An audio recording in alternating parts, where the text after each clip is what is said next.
Le Grand Matin Sud Radio, 7h-10h, Maxime Liédot. Il est 7h11 et à la une ce matin, la bataille entre boulangeries qui fait rage. Paul Boivin, bonjour.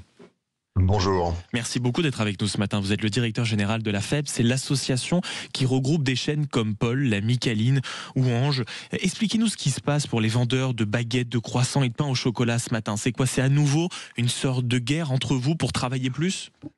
Alors, ce n'est pas une guerre et ce n'est pas nouveau. Ça fait plus d'une quinzaine d'années que les professionnels sont divisés sur la question de pouvoir ouvrir ou pas, en tout cas d'avoir la possibilité de le faire 7 jours sur 7 sur les différents départements français. C'est pas nouveau du tout. Mais qu'on comprenne bien, non, bien sûr, c'est pas nouveau, mais c'est vrai qu'on voit à nouveau beaucoup de boulangeries au centre de l'actualité. On se souvient notamment de l'ouverture pour les jours fériés. Qu'on comprenne bien, vous défendez à travers cette démarche quoi, la liberté d'entreprendre, c'est ça? Vous dites, quand on est aux manettes d'une affaire, on veut travailler autant que possible et bien évidemment 7 jours sur 7 si on en a la possibilité.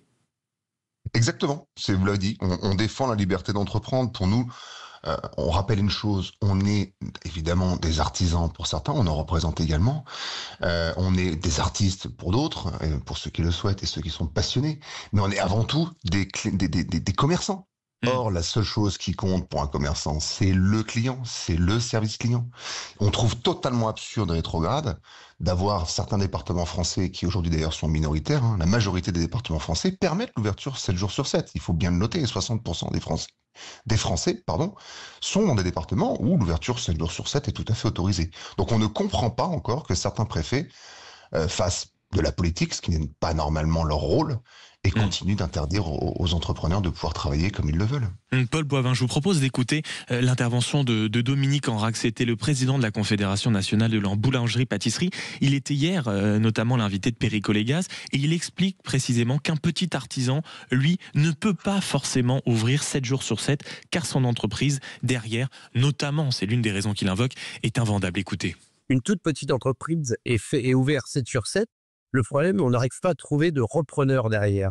Aucun jeune veut travailler. Bon, déjà, personne veut travailler 7 sur 7, mais un artisan, s'il veut se défendre au niveau de chiffre d'affaires, il a quelques chaînes autour de lui. Il est obligé d'essayer de maintenir un chiffre d'affaires et bien souvent, il se fatigue si son entreprise devient vendable. Est-ce que vous comprenez, Paul Boivin, en réalité que derrière, c'est la petite voix de l'artisan qui dit en réalité, nous, on n'a pas les capacités de travailler 7 jours sur 7. C'est un peu, si vous voulez, David contre Goliath. Vous pouvez l'entendre, ça? Alors, on l'entend systématiquement. J'échange très régulièrement aussi avec Dominique Enrac, que je respecte énormément, et j'entends son discours. Néanmoins, et c'est ce que je dis à chaque fois, on n'est pas d'accord sur cette lecture. Alors dites-moi pourquoi vous n'êtes pas d'accord ce matin. On estime au contraire que ça n'est pas vrai de continuer à faire croire aux artisans. D'ailleurs, il y a un débat entre eux, il faut être tout à fait honnête. Il y a un débat au sein de la profession. Certains sont pour le fait de pouvoir ouvrir 5 jours, 6 jours, 7 jours. Chacun fait ce qu'il veut. On est des chefs d'entreprise.